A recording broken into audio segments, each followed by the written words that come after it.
FIS சான்றிதழ் பெற கால தாமதம் ஏற்பட்டிருக்கக்கூடிய நிலையில் ஃபார்முலா 4 கார் ரேஸ் அட்டவணை மாற்றியமைக்கப்பட உள்ளதாக தகவல் வெளியாகியிருக்கிறது. இது தொடர்பான கூடுதல் விவரங்களை எமது செய்தியாளர்கள் சந்தோஷ் மற்றும் மணிகண்டன் வழங்க கேட்கலாம்.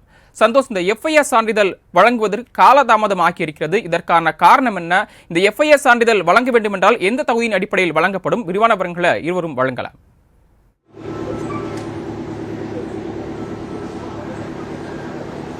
வணக்கம் சரவணன். தெற்கு ஆசியாவிலேயே முதல் முறையாக தமிழகத்தின் தலைநகரமான சென்னையில் இந்த ஃபார்முலா 4 ரேஸ் கார் பந்தயம் என்பது இன்று நடைபெறும் என்று அறிவித்து சற்று நேரத்தில் நடைபெற இருக்கக்கூடிய நிலையில்தான் இந்த FIA சான்றிதழுக்கான ஒரு தடை என்பது நிலவி வருகிறது. தீவுத்திடலை சுற்றி 3.5 கிலோமீட்டருக்கு உரிய பாதுகாப்புடன் இந்த போட்டியானது நடைபெறும் என்று அறிவித்திருந்த நிலையில் தொடர்ச்சியாக பல்வேறு சிக்கல்கள் என்பதும் நடைபெற்றிருக்கிறது. சற்று நேரத்திற்கு முன்பாக தான் போட்டியாளர்கள், அதாவது போட்டியில் பங்கு பெற இருக்கக்கூடிய ஓட்டுநர்கள் வருகை தந்திருந்த நிலையில் அவர்களும் அவர்களது காத்திருப்பு அறையில் காத்திருக்கின்றனர். இந்த ஃபார்முலா ரேஸ் என்பது நடைபெறுமா என்ற கேள்வி என்பது அனைவரிடமே எழுந்திருக்கிறது. குறிப்பாக பெரும் எதிர்பார்ப்புடன் கடந்த வருடமே நடத்த இருந்த இந்த போட்டியானது இன்று கிட்டத்தட்ட நடைபெறும் என்ற எதிர்பார்க்கப்பட்ட நிலையில் அதற்கான சிக்கல் என்பது மேலும் எழுந்திருக்கிறது. தற்போது நம்மிடையே செய்தியாளர் மணிகண்டன் அவர்களும் இருக்கிறார். மணிகண்டன், தற்போது இந்த FIA என்பது என்ன, மக்களுக்கு இது குறித்தான விரிவான விவரங்களையும் இதனால் ஏற்படக்கூடிய சிக்கலை பத்தியும் கொஞ்சம் சொல்லுங்க. நிச்சயமாக FIA என்பது ஃபார்முலா ரேஸை பொறுத்தவரையில ஒரு ஃபார்முலா F1 ஆக இருந்தாலும் சரி, F2 ஆக இருந்தாலும் சரி, ரேஞ்ச் வைஸ்ல கார் ஸ்பெசிபிகேஷனை பொறுத்து அது ஃபார்முலா 1, 2, 3 என வகைப்படுத்தப்படுது. இந்த மாதிரியான F4, F1, F2 போன்ற ரேஸ்கள் நடத்தும் போது இதற்கான அதிகாரப்பூர்வ அமைப்பாக இருக்கக்கூடிய FIA-இடம் ஒரு சான்றிதழ் நடத்த வேண்டும். அதாவது ஒரு ஈவெண்ட் நடத்துவதற்கு முன்பாகவும் இது FIA சர்டிஃபைட் ஈவெண்ட் என்பது விளம்பரத்தில் இருக்கும். அதற்கு முன்பாக ரேஸ் டே துவங்கும், அதாவது இன்றைய தினம் ரேஸ் என்றால் இன்று துவங்கக்கூடிய நாளன்று அந்த FIA-க்கான ட்ராக் பர்மிஷன் என்பது பெறப்பட வேண்டிய அவசியமாக இருக்கிறது.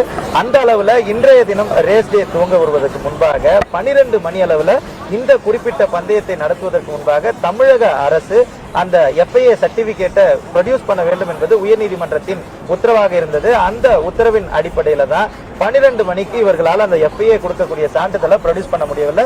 அதே போல உயர்நீதிமன்றத்தில் தமிழ்நாடு அரசு அவசர மனுவை போட்டிருக்கிறார்கள். அதன்படி 4 மணி நேர தேவை இந்த FIA சர்டிபிகேட்டை கொடுப்பதில் தாமதம் ஏற்பட்டிருக்கிறது. எங்களுக்கு அந்த நேர தாமதமாக 4 மணி நேரம் தேவை என்பதை அவர்கள் முன்வைத்திருக்கின்றனர். இந்த 4 மணி நேரம் என்பது கிட்டத்தட்ட 11 1 மணி வரை ட்ராக் இன்ஸ்பெக்ஷன் மற்றும் சேஃப்டி சிமுலேஷன் எனப்படக்கூடிய அந்த பரிசோதனைகள் நடத்தப்பட வேண்டும். அது நடத்தி முடித்ததற்கு பிறகாகத்தான் இந்த FIA உடைய அந்த சர்டிபிகேட் என்பது கொடுக்கப்படும். அப்படி கொடுக்கப்பட்டிருந்தால் 12 மணிக்குள்ள தமிழ்நாடு அரசு உயர்நீதிமன்றத்தில் அந்த சர்டிபிகேட்டை ப்ரொடியூஸ் பண்ணியிருக்கலாம்.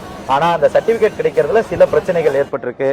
சில பிரச்சனைகள்ல முக்கிய காரணமா நேற்று பெய்த மழையின் காரணமாக ட்ராக் இன்ஸ்பெக்ஷன்ல சில பிரச்சனைகள் இருப்பதாகவும் சொல்லப்படுது. ஆனா இதுவரையில FIA சர்டிபிகேட்டை தமிழ்நாடு அரசால பெற முடியல. இந்த சர்டிபிகேட்டை ப்ரொடியூஸ் பண்றதுக்கு சில சிக்கல்கள் இருக்கிறது என்பது உண்மையாக தெரிகிறது. 1.5 மணி அளவுல இந்த ஒத்திகை என்பது நடைபெற வேண்டும். கிட்டத்தட்ட சேஃப்டி கார் என்பது கிட்டத்தட்ட இப்பதான் துவங்க இருக்கிறது என்றும் நமக்கு தகவல்கள் கிடைத்திருக்கிறது. அந்த சேஃப்டி கார் எனப்படக்கூடிய வாகனங்கள் இந்த குறிப்பிட்ட இந்த 3.7 கிலோமீட்டரில் அமைந்திருக்கக்கூடிய சென்னை ரேசிங் சர்க்கியூட்ல இருக்கக்கூடிய இந்த ட்ராக் முழுவதையும் ஓட்டி பார்த்து சேஃப்டி எல்லாம் பர்டிகுலரா பிரிகாஷனரியா கொடுக்கப்பட்டிருக்கக்கூடிய கைட்லைன்ஸ் படி இருக்குது அப்படின்றத சொன்னதுக்கு அப்புறமா இந்த FIA சர்டிபிகேட்ன்றது கொடுக்கப்படும். இதுவரையில அந்த FIA சர்டிபிகேட் பெறப்படல. 1.5 மணிக்கு துவங்க வேண்டிய ஒத்திகையும் இன்னும் துவங்கவில்லை. நாம் இப்போது அந்த ரேஸ் நடக்கக்கூடிய அந்த ரேஸ் ட்ராக்ல தான் இருக்கும். கிட்டத்தட்ட அனைத்து ஏற்பாடுகளுமே தயார் நிலையில இருக்கு. ரேஸ் ட்ராக்கை சுத்தி கம்ப்ளீட்லி போலீஸ் ப்ரொடெக்ஷன், அது இல்லாம பிரைவேட் ப்ரொடெக்ஷன்ஸ் இருக்கு. எல்லாமே தயாரா இருக்கக்கூடிய நிலையில அந்த FIA சர்டிபிகேட்டுக்காக இந்த ரேஸ்ன்றது இப்ப ஹோல்ட் பண்ணப்பட்டிருக்கு. ஏற்கனவே டிரைவர்ஸ் நடைபெறக்கூடிய தீவுத்திடல் பிட் ஸ்டாப்புக்கு வந்தும் மீண்டும் அவர்கள் தங்குமிடத்திற்கு திரும்பி செல்லக்கூடிய காட்சிகளையும் நம்மால பார்க்க முடிகிறது. இதுதான் இப்போதைக்கு இந்த ரேஸ் நடைபெறக்கூடிய இந்த இடத்துல இருக்கக்கூடிய கள தகவலா இருக்கு. இந்த FIA சர்டிபிகேட் கொடுக்கறதுலயும் இதுதான் அந்த பிரச்சனையா நிலவுது. இந்த ஃபார்முலா 4 ரேஸை பொறுத்தவரையிலுமே போக்குவரத்து மாற்றல சிக்கல் ஏற்பட்டது மற்றும் மழைநீரின் காரணமாக சாலையினுடைய தரம் அதிலையும் சிக்கல் ஏற்பட்டது. இப்போ தற்போது இந்த வழக்கு தொடரப்பட்டு FIA அந்த சான்றிதழ் பெறுவதிலும் சிக்கல் ஏற்பட்டிருக்கு. தமிழ்நாடு அரசு 4 மணி நேரத்தில் இந்த FIA தர சான்றிதழை பெற்று இந்த போட்டி நடைபெறுமான்ற கேள்வி அனைவரிடமிடமே ஏற்பட்டிருக்கு. இந்த 4 மணி நேரத்தில் பெறுவதற்கான வாய்ப்புகள் இருக்கிறதா? அதற்கான முதற்கட்ட பணிகளை தமிழ்நாடு அரசு ஏற்கனவே முன்னெடுத்திருக்காங்க. 11 as per schedule, as per இந்த இன்னைக்கோட டேவோட ஷெட்யூல் படி 11ல இருந்து 1 மணி வரைக்கும் இந்த சேஃப்டி சிமுலேஷன் அப்புறம் ட்ராக் இன்ஸ்பெக்ஷன் அப்படின்ற ஒரு அஜெண்டாவை வச்சிருந்தாங்க. அந்த 11ல இருந்து 1 மணி வரைக்கும் அவங்களால வாங்க முடியல.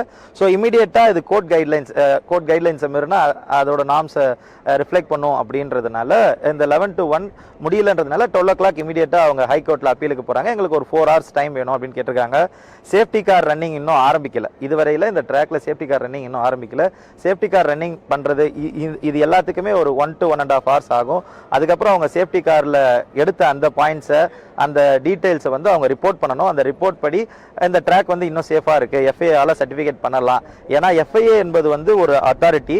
அந்த அத்தாரிட்டி இந்த ரேஸ்ல இந்த ட்ராக் சேஃப்டியா இருக்குன்னு சர்டிஃபிகேட் கொடுத்து அதுல துரதிருஷ்டவசமா எதுவும் சம்பவங்கள் நடந்ததுன்னா அது பொறுப்பேற்க வேண்டியது FIA-ன்றதுனால முக்கியமா பல்வேறு விஷயங்களை இந்த ட்ராக்ல அவங்க கணக்கெடுப்பாங்க. அந்த புள்ளி விவரங்கள் எடுப்பாங்க. ட்ராக்கோட டீடைல்ஸ் என்ன, ட்ராக்கோட லென்த் என்ன, வித் என்ன, டேர்னிங்ஸ்லாம் பர்டிகுலரா இருக்கா, அவங்க கொடுக்குற அந்த வித் படி இருக்கா, அந்த பர்டிகுலர் நோட்டிஃபிகேஷன்ஸ் படி இருக்கா, அதெல்லாம் செக் பண்ணி தான் அதை கொடுப்பாங்க. அதனால முழுமையா FIA கிட்ட இருந்து சர்டிஃபிகேட் வாங்குறதுக்கான அனைத்து ஏற்பாடுகளையும், ஏன்னா SDAT தமிழ்நாடு கவர்மெண்ட் மட்டும் இல்லாம இந்த ரேஸை நடத்துறதுக்கு அபிஷியலான ஒரு கம்பெனி RPPL-ஓட SDAT ஜாயின் பண்ணியிருக்காங்க. இந்த மாதிரியான ரேஸ்களை நிறைய இந்த RPPL நடத்தியிருக்காங்க. ஹைதராபாத் நிறுவனம் அவங்களும் கூட இதோடு சேர்ந்து இந்த FIA சர்டிஃபிகேட்டை பெறுவதற்கான முயற்சிகள் ஈடுபட்டு வராங்க. ஆனா நிறைய இடங்கள்ல மிஸ்கம்யூனிகேஷன்ஸ் இருக்கிறத நம்மளால பார்க்க முடிகிறது. டிரைவர்ஸ் ஒன்ஸ் ஹோட்டல்ல இருந்து மீண்டும் விளையாட்டு நடைபெறக்கூடிய இடத்துக்கு வந்து மறுபடியும் ஹோட்டலுக்கு திரும்ப செல்றது, ஊடகவியலாளர்களுக்கான முறையான ஏற்பாடுகள் செய்யாம இருக்கிறது, அனைத்து பரிசோதனைகளையும் முறையா செஞ்சுட்டு ஒரு மிஸ்கம்யூனிகேஷன் பெரிய அளவுல இருக்கிறது, ஒரு லேக் இருக்கிறத இந்த ஈவெண்ட்ல பார்க்க முடியுது. ஆனா குறிப்பிட்ட நேரத்துக்குள்ள FIA சர்டிபிகேட்டை வாங்குறதுக்கு தமிழக அரசு பல்வேறு முயற்சிகளை எடுத்துட்டு வராங்க அப்படின்றது மட்டும் தெரியுது. கண்டிப்பா மணிகண்டன், குழப்பத்தோட தொடங்கி இருக்கக்கூடிய இந்த போட்டி வந்து நடத்துவதற்கான முன்னெடுப்பு என்பது முடிஞ்ச அளவு அவங்களும் எடுத்துட்டு வராங்க. இருப்பினும் கூட இந்த FIA தரச்சான்றிதழ் பெற்றாலும் இந்த ஒத்திகை என்பது ஒரு முக்கியமானதாக பார்க்கப்படுவது. ஏன்னா போட்டிக்கு முன்பாக இந்த ஒத்திகையை பார்த்தாதான் அவங்களால ஒரு கிளாரிபிகேஷனுக்கு வர முடியும். அப்படி இருக்கும்போது இதனுடைய போட்டியினுடைய அட்டவணை மாறுவதற்கான வாய்ப்புகள் இருப்பதாகவும் ஒரு புறம் சொல்லிட்டு இருக்காங்க. அதற்கான வாய்ப்புகள் எப்படி இருக்கு? நிச்சயமா இந்த 4 மணி நேரம்ன்றது FIA சர்டிபிகேட்டுக்கு மட்டும் இல்லாம FIA சர்டிபிகேட் பண்ணி, ஏன்னா ஒரு 4 hours டிலே ஆகுதுன்னா அந்த 4 hours அவங்க அப்படியே ரெப்ளிகேட் பண்ணணும். ஏற்கனவே 6 to 10 தான் வந்து நைட் ரேஸ் அப்படின்ற டைமிங்கை சொல்லியிருந்தாங்க. 4 hours டிலேனும் போது ஒத்திகையே வந்து 4 மணிக்கு மேலதான் நடக்கிறதுக்கான வாய்ப்பு இருக்கு.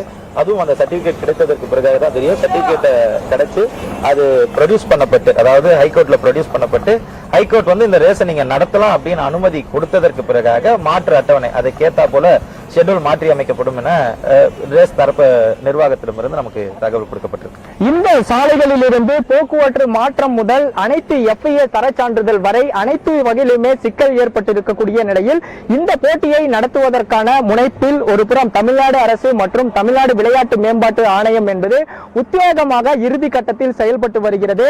இருப்பினும் கூட மாலை நேரத்தில் பணியை முடித்து வீடு திரும்புவோர் இந்த போக்குவரத்து வழியாக தான் செல்ல வேண்டும். குறிப்பாக சென்னையினுடைய மைய பகுதியாக இருக்கக்கூடிய மவுண்ட் ரோடு மற்றும் தீவுத்திடலை சுற்றி நடைபெறக்கூடிய சாலைகளில் நடைபெறும் போட்டி என்பதால் பெரும் சிக்கல் என்பது நிலவி வருகிறது.